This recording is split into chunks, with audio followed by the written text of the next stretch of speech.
Good morning. This is the weekend update for Saturday, June 8th. Big rally on Wall Street yesterday, 200 points. Of course, not overly a surprise given how crooked the market can be these days. We, of course, had the jobs report on Friday. Actually came in better than expected, but not good enough to put the Fed on the sidelines. So we had a huge rally on Wall Street.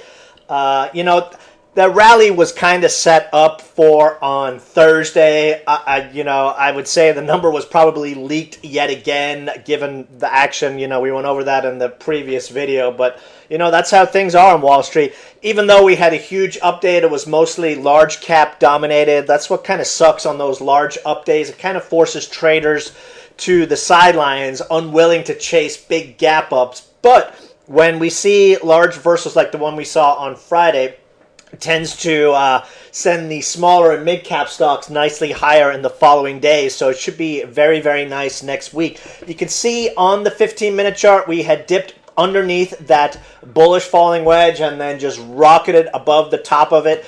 We're probably looking at a golden cross on the 15-minute chart, maybe Tuesday, Wednesday. The average gain over the last 2 years has been about 150 points. So even if we do get a little bit of a pullback on Monday, we're probably, setting the stage for a very nice move during the week.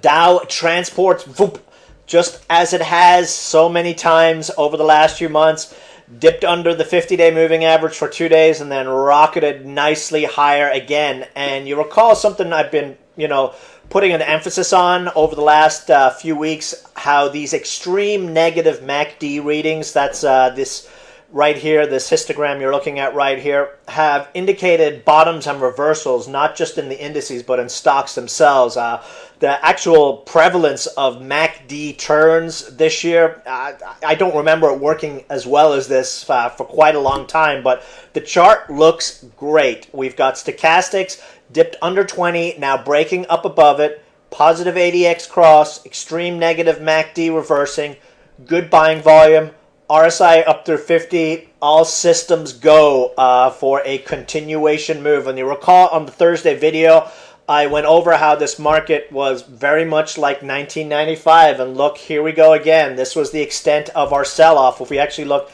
at the daily chart, you can see, this was the extent of this sell-off. This was actually one of the longer sell-offs this year. And look at that. A week's selling almost reversed in a couple of days. And just like the Dow transports, the Dow daily chart looks great going into next week. Now, funny thing about this big rally we had on Friday, you recall we talked about how the action in the Treasury market was the reason being used to sell off stocks last week regarding, the economy was slowly getting better.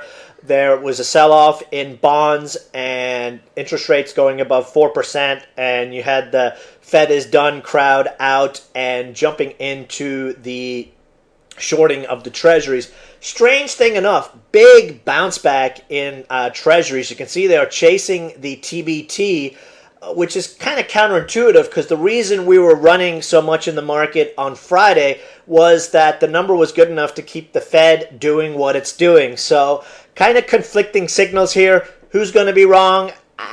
I said in the video before, I think these people talking about the Fed dialing back their purchases are crazy.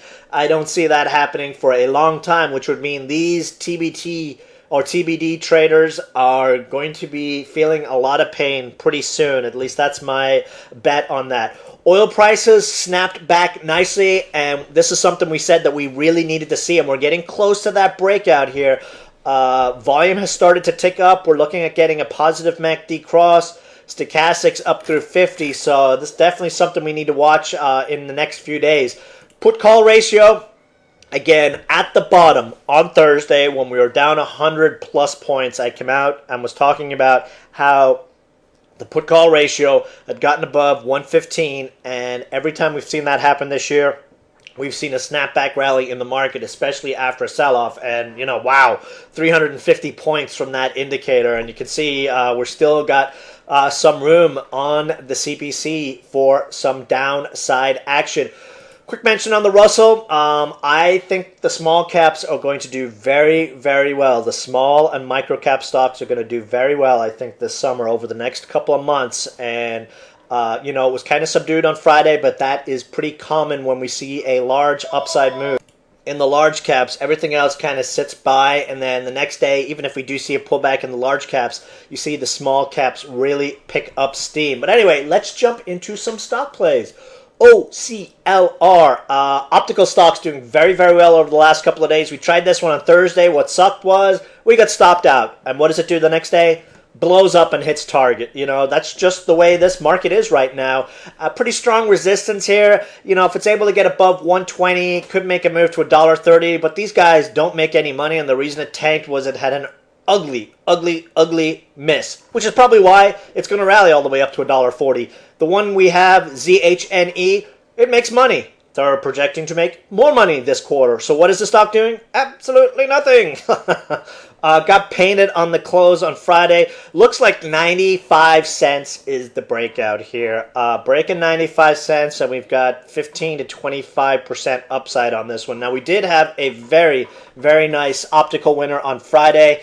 API, we jumped into this one, 48.50 cent area. 70 cents, high of the day, 40% mover. So when these stocks break out of these ranges, especially when volume comes in, you can see there is just tremendous upside on those moves. And again, it goes back to the point that traders are still in that mindset of chasing. They will not buy bottoms, but they have no problem chasing 25% up to get 10 or 15% more possible upside. That's just the nature of the market we are in right now.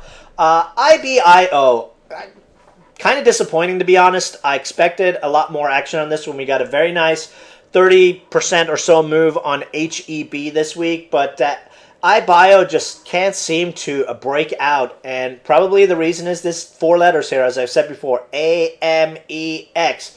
Exact same situation on HTM. Profitable alternative energy stock trades on AMEX. I would almost rather, and we started doing that now anyway, trade the OTC market than deal with these crooked specialists that we see on these Scamex stocks. HTM should be a hell of a lot higher, just like WYY should be a hell of a lot higher.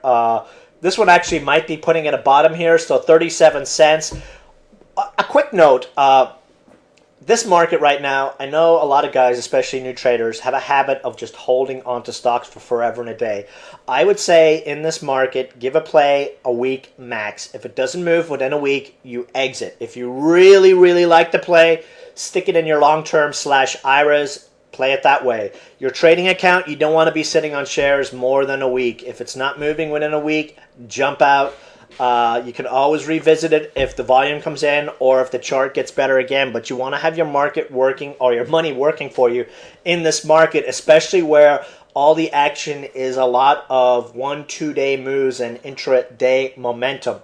Now, late Friday, well, actually late, we started to notice it late Friday, but slowly throughout the entire day on Friday, the alternative energy stocks started waking up, and then they had a big push in the last half hour.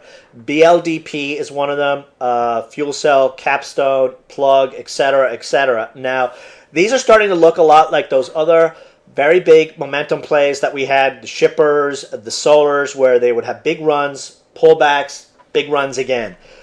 BLDP looks like it wants to make a run on the 2s again early this week. A break of 2 could see a very, very nice upside move to 220 plus. The play on this, of course, is Plug, Plug. We jumped into some shares on this one late on Friday, and you can see this is a stock. It has a big pop, flags. Big pop, flags. Time for another one of those big pops, and maybe this is the week we're going to get that test of the 200-day moving average at 51 cents. Chart looks pretty good. These guys are partnered with Ballot Power. Stochastics are bouncing off the 50 level, which is exactly what I like to see on a high-flying stock that has pulled back, like seeing stochastics bounce like that. And this one looks like it's going to have a very nice Monday along with BLDP. So we've got a couple of nice plays going into this upcoming week. A lot of nice setups on the popper scan, so definitely check that out. Again, we're still really heavy cash playing the intraday plays, but I think this upcoming week is going to see some very nice moves, so definitely jump into the chat room. If you've got any questions, shoot me an email. Otherwise, have a great weekend. See you guys on Monday. Bye.